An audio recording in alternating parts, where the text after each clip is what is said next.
Hey, this is Drei, and welcome to the Coffee Breakers Club podcast. This is episode 49 of this podcast, and thank you for joining me. Alright, today, let's talk about plants. Growing up in a very rural area back in the province, I was surrounded by vegetation. And this is due to the fact na for every household back then or every compound is merong mga tanim na puno, mga halaman like mga bulaklak, and adding up yung isa sa mga means of livelihood ng ibang household is actually farming. Pagsasaka yung isang major means of livelihood. And as I've said, for each compound nun is yun nga, marami mga tanim, and this includes our compound din. Hindi na ako kailangan lumayo para makahanap ng mga puno, ganyan. So sa compound namin is maraming bayabas nun. I think in total merong 4 or 5 na bayabas, which is very handy kasi halimbawa meron kang lalanggasan na sugat and kailangan ng dahon ng bayabas is readily available. Actually, sa likod ng bahay namin is merong 3 puno ng bayabas. Tawag ko sa kanila noon Tres Marias And for these 3, for some reason, hindi sila masyadong namumunga, Basta andun lang sila, chill lang. So, yung major use nila is mostly for their leaves, Pero yung isa sa may harap namin, sa harap ng bahay namin, is yun yung malakas mamunga. And yung nakakatuwa sa mga bunga niya is medyo maliliit lang. Parang halos 5 peso coin lang yung pinakamalaki. And makakita ka ng parang 1 peso coin na laki na bunga niya. Pero nahihinog na, ganon. Parang yung sa loob medyo pinkish na, ganon. And malambot, kasi nga maliit. So, favorite ko yung bayabas na yun dati. Yung mga bunga na nakukuha sa kanya. And then, meron din kaming papaya, which comes in handy kapag magtitinola ka or atsara, diba? And yung very interesting sa papaya, yung fact na ang bilis niya lumaki. Parang in just a few months, talagang sobra-sobra yung kanyang paglaki. And then meron din kaming kaimito for the whole compound, which comprises of 3 houses. Meron 2 kaimito kami. And yung isa nasa area ng bahay namin. Yung bunga nung kaimito namin is white yung flesh, Pero yung isa, yung malapit sa bahay nung ancestral house namin, yung bahay ni na lolo, is kulay naman, purple yung flesh ng bunga. And for some reason, I don't know, na ang tawag sa bunga ng kaimito na purple yung laman is Bangkok. Bangkok daw yun. So hindi ko alam bakit, pero Bangkok na kaimito. Tapos meron ding malunggay, good for tinola again. Itandem mo dun sa papaya.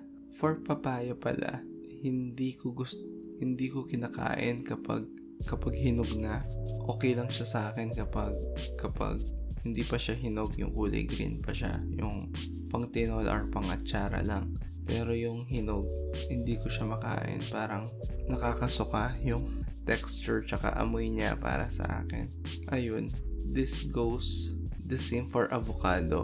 And meron din kaming avocado tree nun. Though hindi siya sa mismong area ng bahay namin, pero kasama siya sa compound. And malakas itong mamunga, itong avocado na to. Tapos meron ding duhat, na seasonal siya kung mamunga, pero kapag namunga, sobrang dami. Meron din kaming granada, or sa English, alam ko to pomegranate. Am I pronouncing that right? Pomegranate, parang ganun. Which is very rare na meron, Kukunti lang yung mga nakikita kong puno ng granada, even for our barrio, So, madalas dito kapag merong mga bisita and nakita yung granada kapag merong bunga, madalas hinihingi kasi very healthy daw, anti-cancer and all that. Tapos meron din guyabano, no? Guyabano, which is very rare din na makita. And the last tree is yung santol, which like duhat, very seasonal yung pamumunga niya, pero kapag namunga sobrang dami. So, ang daming variety ng puno sa compound pa lang namin, 'di ba? And ang okay sa kanila is since nga seasonal sila, so hindi sila sabay-sabay namumunga, in every part of the year is meron kaming prutas na makakain out of these trees, 'di ba? Which is nowadays, again, I'll be using the word rare kasi most of the time kung gusto nating kumain ng prutas is kailangan pa natin bumili, 'di ba? Back then hindi, all you have to do is wait and meron ka ng libreng prutas, and okay naman sila. The taste is very fresh, very sweet. Syempre fresh, galing puno pa 'di ba? And meron din kami mga tanim na medyo maliliit, no? Hindi naman puro puno yun nasa compound namin na. Yung paborito ko dito sa mga maliliit pero namumunga is yung sili tsaka kalamansi, no? Meron din kaming ganun dati. And yung sili namin, alam ko yung variety nun is bird's eye chili, yung tinatawag, yung sobrang anghang na maliliit. Tapos meron din nga kaming kalamansi nun. So yung okay dito is kapag meron kang niluluto na nangangailangan ng sili tsaka kalamansi, or gusto mong or kung gusto mong gumawa ng sausawan, 'di ba? Para sa mga barbecue ganyan, or pritong isda, kukuha lang kami sa tanim naming sili tsaka kalamansi for that. We don't need to buy. So very practical, 'di ba? Tapos ayun, meron din kami mga tanim na medyo for decorations lang. Yung mga bulaklaking mga halaman like santan, 'di ba? Tsaka golden duranta, gano'n. And marami pang iba pero hindi ko alam yung mga pangalan. Kapag hindi ka namumunga, madalas di kita kilala sa mga halaman. And then for other compounds or households, no, sa kanto namin is meron din mga puno na wala sa amin, like yung iba merong aratiles, ganyan, chesa. Alam nyo ba tong chesa, yung kulay yellow na prutas? Maraming hindi nakakakilala ng chesa pero search nyo sa Google, no, chesa. Hindi ko kinakain to pala. Isa to sa mga prutas na hindi ko trip. Tapos meron ding balimbing, no, yung star fruit. And then merong kasoy, kamatsili, no, sampalok, tsaka siniguelas. Itong siniguelas sa school namin pala ito, no, sa mismong public elementary school namin. Doon to makikita sa bandang likod, no. For the sampalok, for some reason, kapag merong puno na sampalok sa baryo namin, laging merong katambal na white lady daw na nakatira, no, sa puno ng sampalok. And then kamatsili naman is yung isa, alam ko nasa school din, and then yung isa sa kabilang kanto to ata meron, no, o sa kabilang kanto pala to. Pero yung puno ng kamatsili pala is ang hirap niyang akyatin kasi ang dami niyang thorns na pagkalaki-laki, no. So yung pwede mo lang gawin dito is sungkitin lang, hindi mo siya pwedeng akyatin talaga. So yun pala, very handy kung meron kang sungkit, no, sa baryo namin, kasi ito yung gamit para kumuha ng mga prutas, yung mga bunga ng mga puno. Yung mga advanced level na sungkit is meron siyang basket at the end or net, para kapag sinungkit mo yung bunga is didiretso dun sa net or dun sa basket, and hindi mo na siya kailangan saluhin sa baba, no? Very advanced technique. And then for the kasoy tree na I think iisa lang ko sa buong kanto namin is sobrang dalang niyang mamunga, and then okay din yung prutas, kung di nyo pa natitikman, matamis din yung prutas and very juicy, no? Pero syempre yung nut niya or yung seed niya, yung hinahabol dito, 'di ba? And yung other part of these plants na na-expose ako is nasa Marangle. So, Marangle is the Kapampangan word for farmlands, no? So, Marangle. So, kapag pumasyal ka dito sa mga Marangle is iba-iba din yung mga tinatanim ng iba't ibang farmers, no? Merong mga tubo, merong mga mais, ganyan, mani, saging, at saka mangga, no? And speaking of mangga, meron kaming iisang puno ng mangga because we have a piece of land sa farm nun na meron kaming, ayun nga, isang mangga tree na sa mga hindi nakakaalam, mangga is seasonal, diba? Pero kapag namunga siya, sobrang dami din. Yung parang tiba-tiba ka kapag namunga na yung mga mangga. Very profitable talaga kung binibenta mo. And even with just one tree nun, is parang ilang bilao ng mangga yung nakukuha namin every year. And out of those fruits is pwede naming ibenta or pwedeng consumption din, pero madalas binibenta. I think per pop 5,000 to 10,000 siguro. And bagsak presyo na yun actually.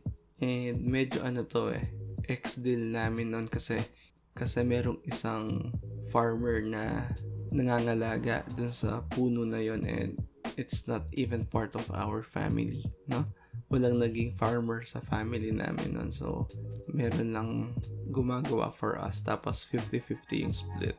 And then, kapag pumapasyal kami sa mga farmlands na to, and us being kids is medyo kumukuha kami ng mga bunga nila. So, say, halimbawa, kukuha kami ng tubo, ganyan, diba? Tapos, kakainin namin mga saging, mga mangga. Tapos, minsan, machichempohan kami nung mismong may-ari nung farm na yon. Tapos, syempre, hahabulin niya kami, gano'n. Mubulyawan niya kami and everything. Tapos, takbuhan kami na. Masaya sa bukid. Pero kahit hindi ka kumuha dun sa mga precious na tanim ng mga farmers, is meron din naman mga prutas na sa tabi-tabi lang, tulad nung tinatawag na ng kurumbot. Kurumbot ito sa Tagalog, pero yung tawag namin talaga is pakwan dagis. No, pakwan dagis. Pakwan is pakwan, you know pakwan, right? Dagis is rat, no? So this is just a very small fruit na punong-puno na seeds sa loob, pero you can actually consume those. And I think it's color yellow medyo yellow siya. Tapos ang sarap. Parang kapamilya siya ng passion fruit talaga. Both in taste and texture. And sa tabi-tabi din nun is merong mga tinatawag na makahiya. Favorite ko yung mga halaman na to. Ito yung dahon lang siya na kapag hinawakan mo, sasara siya. Yung makahiya. So kapag merong ganito, I'll stop and touch them kahit anong mangyari. And then, madami ring talahib noon sa amin. And yung okay sa mga talahib na to is kapag namulaklak na sila, quote-unquote, kapag namulaklak na. Kasi yung mga bulaklak nila is ito yung mga tinatawag naming wish, no? Na nililipad ng hangin yung mga bulaklak niya. So parang kapag napahid sila ng hangin, parang snow sila. Sa kulay white. Tapos, ayun. As in, lumilipad sila dahil sa hangin. And kaya tinatawag namin silang wish is kapag meron kang nakuhang isang bulaklak from the air, pwede mo siyang kunin and then mag-wish ka. Tapos, paliparin mo ulit by blowing on it. Tapos, ayun. Kapag daw napunta ng langit yung piece of flower na yon, is matutupad yung wish mo, diba? Stay. And as we are in the subject of talahib, meron kaming kinukuhang special talahib nun. And nakukuha lang namin to nun, or kinukuha namin to sa Clark, sa loob ng Clark nun, Clark Air Base. Na for this special talahib is ito yung pinapakain ng kaibigan ko sa hamster yata or guinea pig niya. Alam ko hamster eh. Hindi siya hamster, guinea pig, no? Pero this talahib, no, is very soft and very green, very vibrant green siya na paborito ng mga alaga niya. So hindi sila simpleng talahib lang. Hindi ko alam kung anong tawag sa tunay na buhay eh. So special talahib na lang yung tawag natin. So ganun yung scenery nun sa barrio namin nung bata ako. Pero because of modernization, no, or the barrio itself developing, yung mga tao mismo sa amin is medyo umasenso na ng konti. Yung mga buhay nila is unti-unti ini-expand nila yung mga bahay nila to the point na pinuputol na rin yung mga puno. And even sa aming compound, no, sa lahat ng mga sinabi kong puno kanina is wala na silang lahat, except maybe dun sa kaisa-isang granada sa harap ng bahay namin. Pero lahat ng yun, bayabas, papaya, wala na silang lahat, no?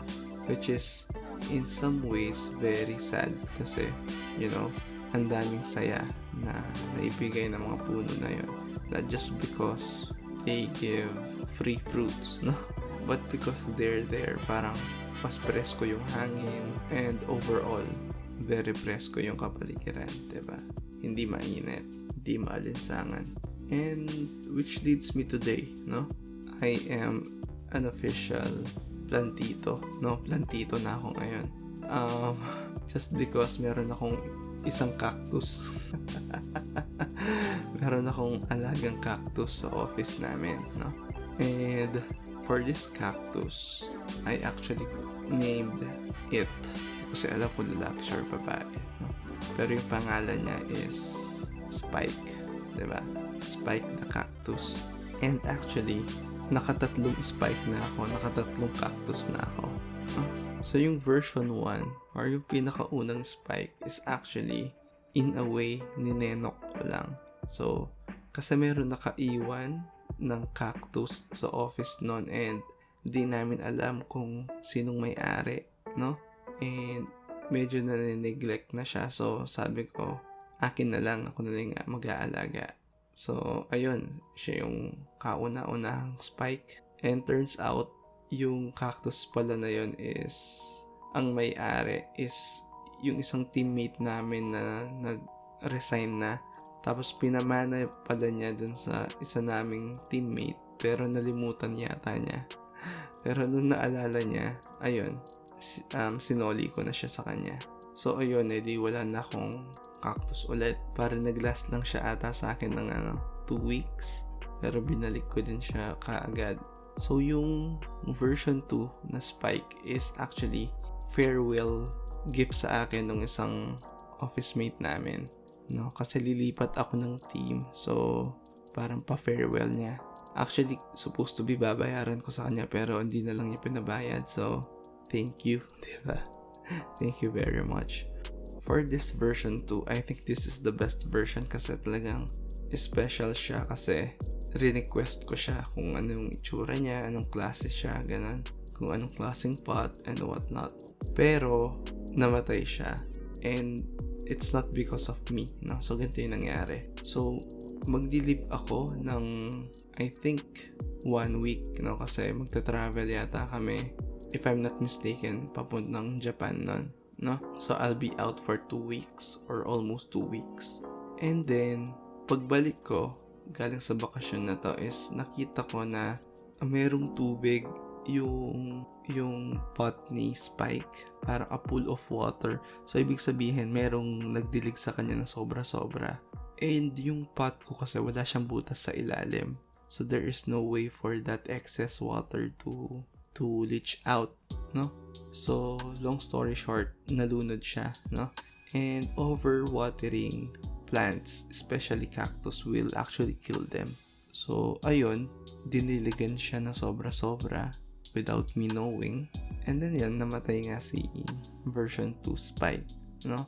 And nakakalungkot kasi ayun nga, I think pure naman yung intention so nagdidilig kay Spike, pero since he or she is not educated in terms of how much water is to be put for that particular plant is, ayun nga, namatay yung cactus ko.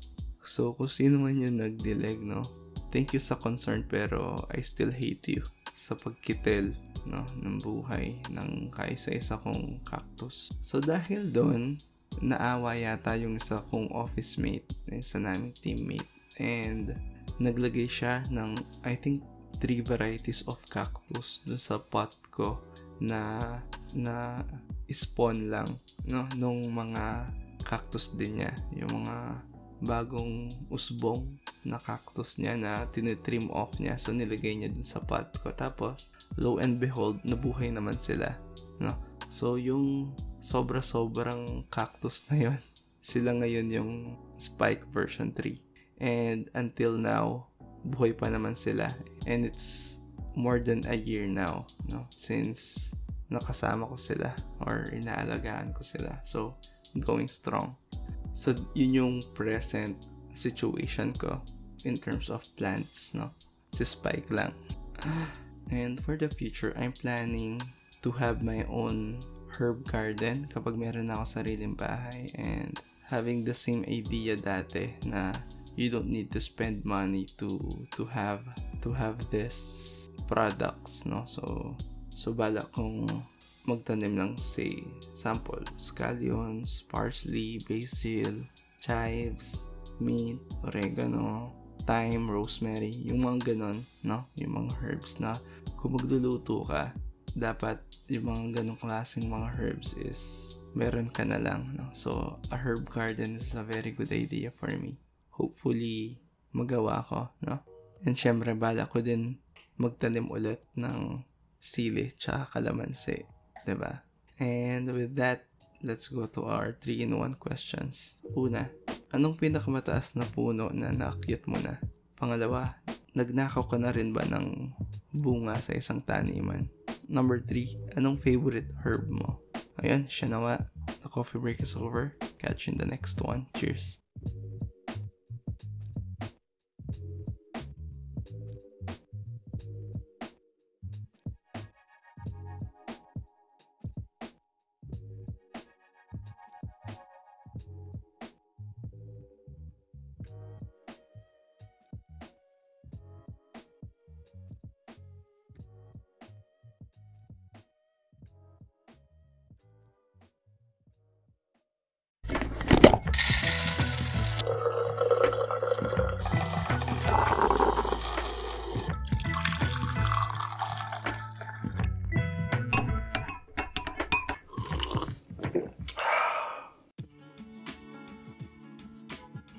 Hey, this is Drei, and welcome to the Coffee Breakers Club podcast. This is episode 50 of this podcast, and thank you for joining me. Today, let's talk about quarter life crisis. So before we start, I would like to thank everyone still listening to this podcast, no? Kasi this is the 50th episode, so we've come a long way, diba? Sobrang dami na rin natin napagkwentuhan, and I hope you'll still join me on the future episodes, as well as the other planned projects that I have, no, within this podcast pa rin naman. So this is the golden episode kasi 50th, so I hope you enjoy. So ayun na nga, nandito na tayo sa quarter life crisis, no? This is one of the biggest challenges or things that young adults face, no, sa kanilang buhay or sa ating buhay. So, ano nga ba itong quarter life crisis? So, this is a episode of one's life na he or she will have a crisis involving anxiety over the direction and quality of one's life, which is commonly experienced in a period ranging from a person's early 20s up to their mid-30s. Salamat Wikipedia para sa description na yan. But yeah, this is just us having anxiety nga or worries with regards to our future, ganyan. Yung mga big what if natin, diba?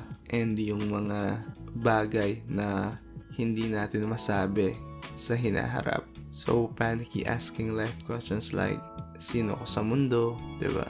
Saan ako patungo? Saan ba ako nabibilang? Kaya ko ba yung mga pagsubok sa buhay? Ano ang nasa hinaharap ko? Kaya ko bang harapin? Kung ano man ang iba to sa akin ng buhay sa hinaharap, ito ba talaga yung gusto kong gawin? Eto lang ba ako? Diba? Yung mga ganong mga tanong na medyo ang hirap sagutin. And sometimes we don't have all the necessary information, no, to answer them. So overall, it's just asking, who am I and where am I going? Diba?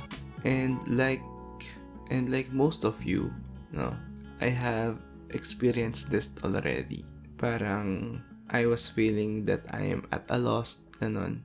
I'm not sure anymore about myself. Yung parang nakikiya ka lang sa kama, 'di ba? Pero hindi ka makatulog. Tapos sobrang mulat kasi ng isip mo, 'di ba? And again, this type of crisis is actually normal, no? So, if you are experiencing it too right now, normal lang yan, kapatid. And I believe in you that you'll survive that, and there is always a light at the end of the tunnel, kumbaga, na cliche sabihin pero totoo naman. And huwag kang mag-alala kung hindi mo pa kayang sagutin yung mga yan.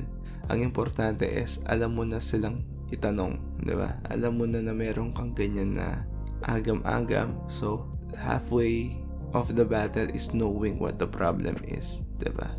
As for me, how did I manage this? Kasi though up to this point, I still don't have all the answers, diba? But I'm managing now. So what I did is to have a mental image, or I've actually written down, no, the things that I want myself to be and to have down the line. And I didn't mind if they are not precise or they are not detailed. As in, yung mga sinulat ko or nilagay ko dito is very high level, no? Yung parang, I want to be happy, ganun. I want to be contented, ganun. And things like, I want to have a house to build my family with, parang ganun. And ayun nga, just picturing myself happy and contented, no? Having a life that is happy and contented. And with that mental image, I'm just trying to determine or identify what are the things that are there, no? That made me happy and contented. And once na meron ka ng idea kung ano sila, 'di ba? You can now plan ahead, or even just a checklist will do, no?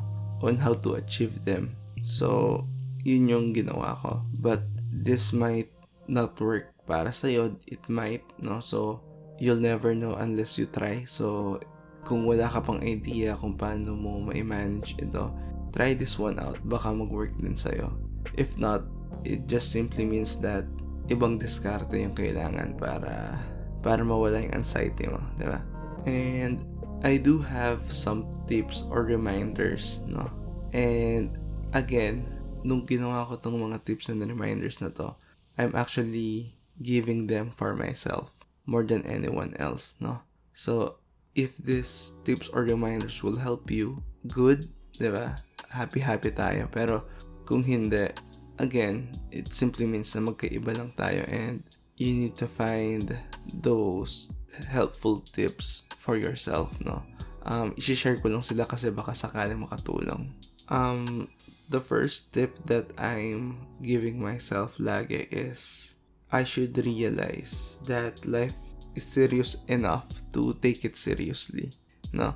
So, there are times na kailangan mo talaga magseryoso sa buhay, di ba? Parang in planning stuff, in making decisions, and making life decisions, those are very serious, diba? And you don't take those lightly. But then again, huwag mo namang gawin na 24/7 lagi ka seryoso. Have time to be silly, have time to have fun, diba? So, though meron mga times na you need to be serious, but wag lagi. Don't take things too seriously all the time, kumbaga. So, ayun.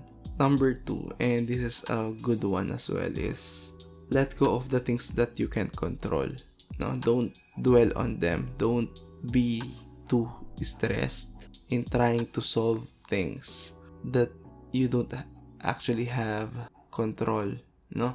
And this applies to big things and small things as well, kasi being an adult is stressful enough, is very nakakapagod na, 'di ba? So kung poproblemahin mo yung mga bagay na you don't actually have that you can't actually solve, na ikaw lang, might as well don't get too attached to them, kumbaga. So say kunyari sobrang traffic sa EDSA and masyado mong pinoproblema, is to the point na nai-stress ka na, yung parang buong araw kang bad trip kasi na traffic ka sa EDSA kunyari, is something na, again, normal naman na ma-feel that way. But if you're going to have a conscious effort not to be, I think it will be better. At least for me it is, no?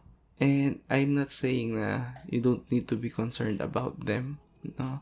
Or you can't actually give suggestions or talk about them.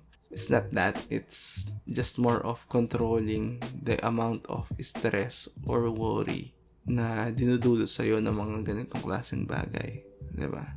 Kumbaga, everything in moderation, diba? Number 3 is equally as important, no? Yung finding happiness in the small things. Lalong-lalo na sa age natin kasi, is ang hirap ng maging masaya sa mga maliit na bagay kasi nga growing up, yun yung minsang side effect nun, no? Yung parang for you to be happy, kailangan you have the shiniest or brightest thing out there, diba? The best shoes, the best smartphone or whatever. But sometimes you don't need all those things to be happy, and we are sometimes just influenced, no, by those things na halimbawa nakita natin sa iba na meron silang ganun, and we immediately think na kung meron din akong ganun, baka yun yung magpasaya sa akin, which is sometimes it happens, but most times it doesn't, no? So you need to really dig deeper for this one, what really makes you happy, diba? And it would be nice if you could actually determine or identify the smaller things, no? Yung mga small gestures, mga ganyan, or mga bagay na you already have, diba? Yung mga ganong bagay ba? And sometimes those things we take for granted, but actually those are the essential things that makes us happy, diba? And number 4 is to experience life, no? So travel, go to places that you want to go, diba? Experience new things, mga ganon, na life is too short, no? Sobrang ikli lang ng buhay natin sa mundo para hindi maka-experience sa mga bagong bagay. And if you have the means to do so I encourage you to do it, no? Kumbaga, step outside the situation or the place that you are already familiar with, kumbaga. And it doesn't have to be it doesn't have to be bongga, kumbaga. You don't need to go to other countries, diba? You don't need to do stuff na medyo mahal. I mean, ang dami dyang mga travel less than say 1,000 pesos kunyari, no? Yung parang just 500 pesos you can go to this place and experience this and that. Na again, this tip might not be for everyone, but you can be creative in doing it, no? Sabi nga nila, the destination is not the ultimate goal, diba? It's actually the journey and the people that you are with along that journey, kumbaga. Yung 5th is don't let the kid inside die. Do things that are fun for you. And if you want to really learn about this tip, I encourage you to read the book na The Little Prince, no, by Exupery. Namuda ko yung full name niya, and ang hirap niyang big kasi actually yung name ng author, pero yeah, Read The Little Prince para ma-re-educate ka with regards to this topic. The next one is to do something very creative, no? Or to pursue things that you are passionate about. So, kasi it really gives you a breath of fresh air, no? Whenever you do something creative or you are passionate about. So, if you have a side project that you want to do, diba? Just do them, no? Have time sa araw mo or sa linggo mo na gumawa ng something na nag-express ng creativity or passion mo. And if you can't, you don't need to force yourself. But if your creative juices are pumping or kating-kate ka na mag-step outside your comfort zone, diba? Is, again, sobrang ikli lang ng buhay not to do it. So, just do it. Para naiki-commercial na tayo dito. And the last one is to continue learning, no? Learn about new stuff, read books. Ito, sobrang nito. Read books, and really, just continue learning, no? Kumbaga, if you're going to stop learning new things and na-stuck up ka lang dun sa kung anong meron ka ngayon, is parang, in a way, nasayang ng konti. And it doesn't need to be heavy learning or topics na sobrang pang genius, diba? Kahit yung mga small things lang yung matutunan natin, like learning about coffee, ganun. Learning how to grow and maintain your own herb garden, ganun. And even smaller than that, no? Just continue learning, just continue reading, diba? So those are the tips or reminders that I give myself, no? And hopefully, doon sa mga tips na to is meron kayong nakuha or you find helpful or at least naka-relate ka, no? And kung ganun man, virtual high five tayo. Ayan, diba? So hopefully you found this episode insightful or at least kahit konti nakatulong sa quarter life crisis mo, diba? So again, yung iba nasa mid-30s daw or hanggang mid-30s daw to. So, hang in there, diba? And yes, for my 3-in-1 question, no? Isa lang yung question natin ngayon. Kasi daw isa lang siya, tumutumba siya ng 3 o higit pa, no? So, here goes. How did you cope or how are you coping with your quarter life crisis? How are you? No? So, ayun, siya na nga. The coffee break is over. Catch you in the next one. Cheers.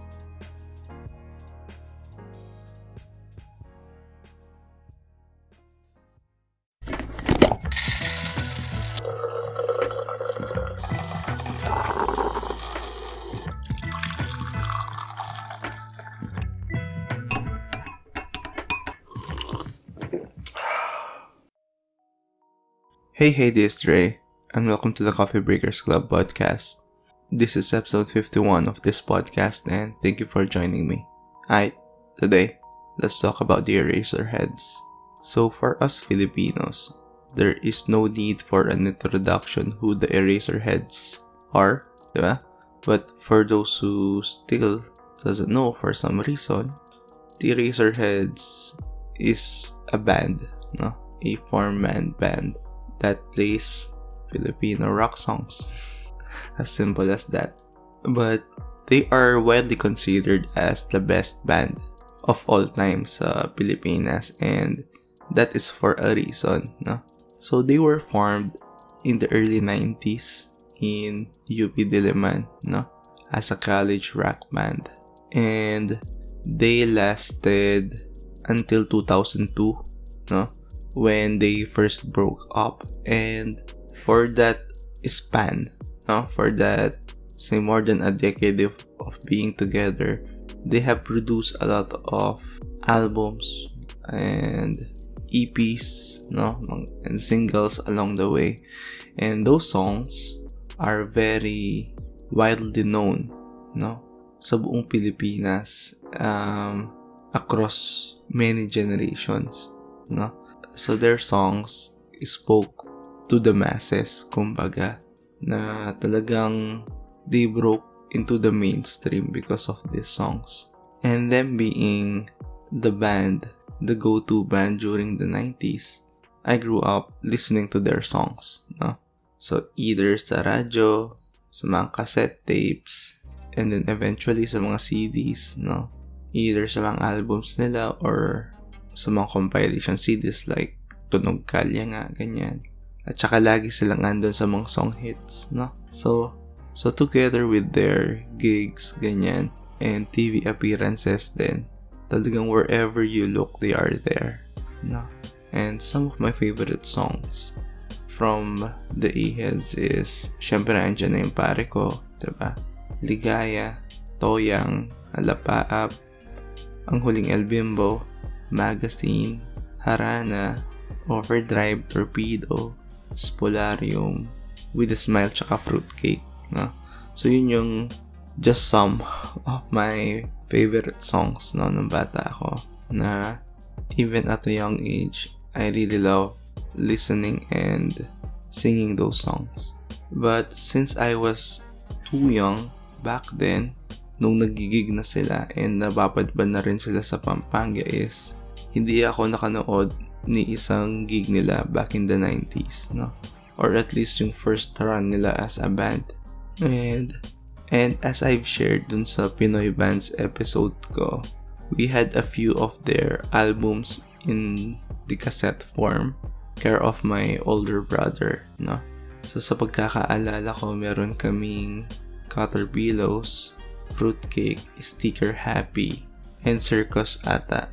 Di ko sure sa Circus, di ko na masyado maalala, pero yung unang tatlo, 100% sure na meron kaming album nun. And from memory din, right before they broke up, the last song that I remembered them playing in the mainstream is yung Mascara, no? Mascara. Galing sa last album nilang Carbon Stereoxide, no? And then around that time, they haven't been producing as much hit songs or basta yung patok sa masa na songs, unlike nung early days nila, no? I'm not saying na hindi na sila nagpo-produce ng mga sobrang astig na kanta. It's just, I guess, nag-depart na sila or nag-evolve na yung music nila na hindi na masyadong kaparehas nung mga nauna nilang mga hits. So, their playing time in the radio, on music television, ganyan, is nabawasan. So, ayun. And around this time, early 2000, is biglang nag-break sila, no? The band broke up. Unang umalis dito si Ellie, no? So sobrang big news nito, no? Sobrang big deal talaga. And nung nalaman ko yung balita na yon, that was the time na it hit me na, oh wow, parang yung all-time favorite Filipino band ko magdi-disband na, no? Na na-realize ko na parang na I took them for granted, na I didn't really paid attention to them doon sa mga latter years nila, no? So bilang ganti to compensate for that, right after they broke up, I bought song hit siya, no? Pero parang super special song hits na meron mga articles sa loob. I think it is produced by Mix no? So meron siya mga kanta sa loob, yes, pero it tells the story of how the band started, broke into the mainstream, diba? Had fame, and then eventually broke up. So everything is there nun. So I bought that song hits, no? Or special song hits.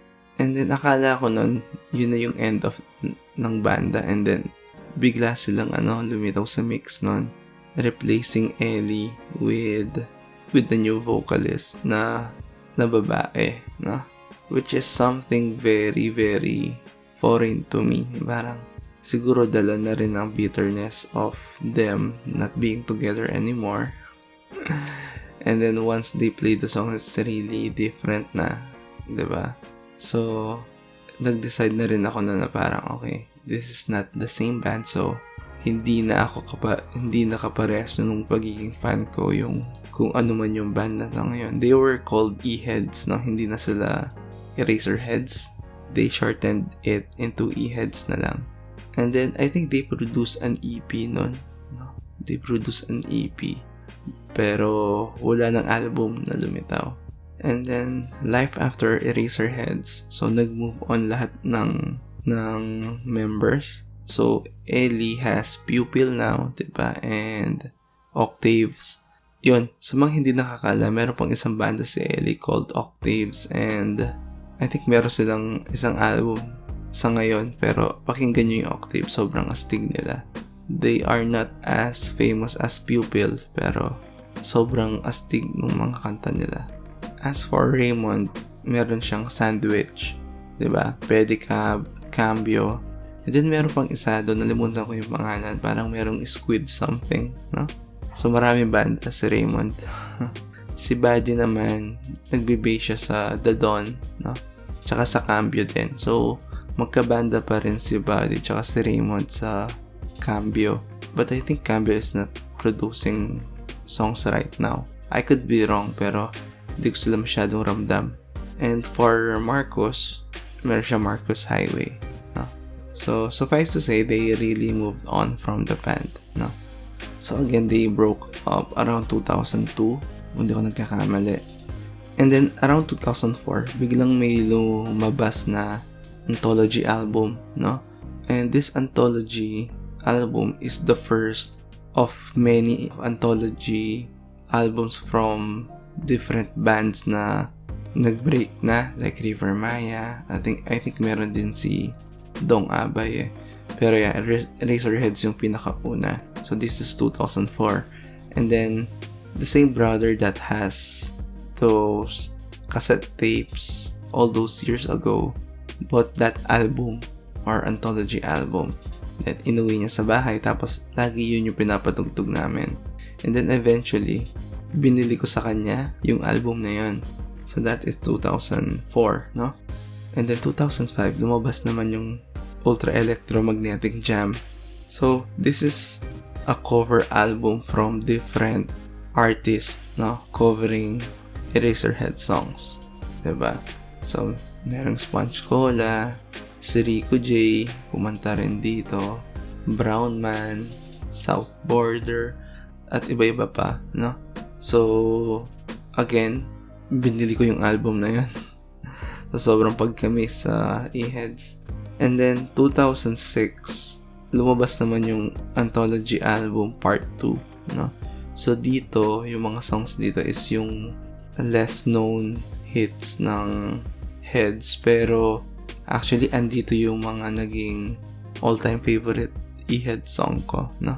For this one, I didn't bought the album. Ang ginawa ko na lang is to download the songs of that anthology album.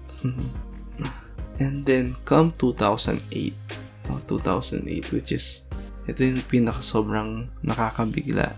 I mean, so all those albums, no, compilation, covers, gano'n, they are a quick fix doon sa pagka-miss mo sa E-heads. Pero, in 2008, bigla silang magkakaroon ng reunion concert, no? So, after so many years being apart, bigla silang magkaka-grupo ulit at magkakaroon pa ng grand reunion concert, no? So, sobrang big deal talaga nito. And I remember that I wanted to go, no? Pero, I think the tickets are sold out kaagad. And, konti lang yung makakapasok talaga. Medyo maliit yata yung venue. So, hindi ako makakanood. So, though still, I was still happy that they going to play together again. And, eventually naman magkakaroon ng CD-DVD or ite-televise naman yan, diba, sa TV eventually. So, though hindi ako makakanood, which is malungkot, pero happy pa rin for them. And then, for this first reunion concert, no, it was cut off short kasi nagkaroon ng chest pain si Ellie, no, and 2 days before the concert itself, namatay yung nanay ni Ellie. So, I guess, dala ng pagod, ng lungkot, diba? So, umatake yung puso niya. So it was cut short. They are planning to play 30 songs ata and they played just half of that, no? So dahil doon, no, automatic na magkakaroon ng part 2 itong concert na to finish their set supposedly, no? So in 2009 nagkaroon ng the final set concert ang Eraserheads sa MOA, and this time nakakuha ako ng ticket, no, nakabili ako ng ticket together with my older brother, and nanood kami. And for this particular concert, mas enough nila yung production value. I guess there's a lot of sponsors for this concert, no? So medyo sobrang bongga ng concert na to, and I think they are still the only band that managed to have that level of concert, no? And together with the other almost 100,000 people, we watched, no? And yung set nila dito, yung set of songs nila is sobrang dami, no? Sobrang dami, sobrang sulit. Nag-encore pa sila, no? So this is one of my most unforgettable moments as a music fan, no? Or as a music lover.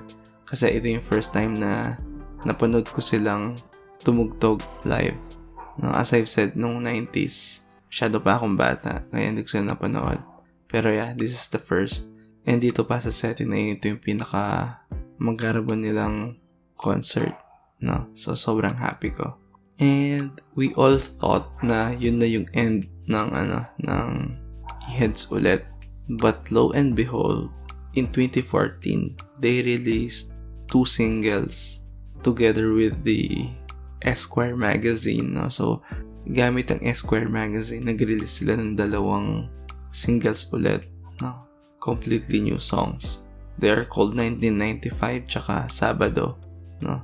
So nabuhay ulit yung pagiging fan ko ng Eraserheads. Nakala ko tuloy-tuloy na gagawa na ulit sila ng album, ganun. Pero hindi masyado nangyari. What they did is to play reunion concerts ulit, pero sa ibang bansa na, like Canada, US, Singapore, ganun. I think nag-concert din sila sa Europe pero hindi ako masyadong sigurado. And then 2018, no, dito lumabas yung unang musical. It's called Ang Huling El Bimbo, no? It's a musical na piniplay sa mga teatro na featuring Eraserheads songs, no? So hindi ko pa to napanood ng live, no? Napanood ko lang siya nung nilagay siya sa YouTube this year, 2020, na. And I think one day viewing lang yun yung musical na yun sa YouTube. So yun yung timeline up to this point ng Eraserheads sa buhay ko. So sa ngayon, pinapakinggan ko pa rin yung mga songs nila sa Spotify, no? So ando naman lahat, pwera lang yung mga EPs nila. So yung Banana Type, Pop You, wala yung mga yon. So hindi rin kompleto, pero at least yung mga studio albums nila tsaka mga compilation albums nila andun naman, no, sa Spotify. So if you miss their songs, Spotify lang kayo. And yung mga sobrang paborito kong kanta nila ngayon, no, together with the songs that I've listed a while ago is Feel Her, 6'8", Dr. Sixto, Antonio Avenue, Poor Man's Grave, Waiting for the Bus, Light Years, Saturn Return, Wishing Wells, tsaka Fine Time. So adding that to the previous songs that I mentioned, yun yung mga favorite songs ko. And try them, no? Go outside the usual Paricos and Digayas, no? Try to listen to their lesser known songs. If you can just listen to their albums as a whole, no? Hindi lang yung mga trip mo. Meron pang room for you or for us to discover the Eraserheads songs all over again, no? So ayun, with that, let's go to our 3-in-1 questions. First, palista naman ng top Eraserheads songs mo. Second, nakapanood ka na ba ng gig or concert nila? Kailan? Third one, napanood mo na rin ba yung musical? Either live or sa YouTube. Anong masasabi mo? So ayun, siya na nga. The coffee break is over. Catch you in the next one. Cheers.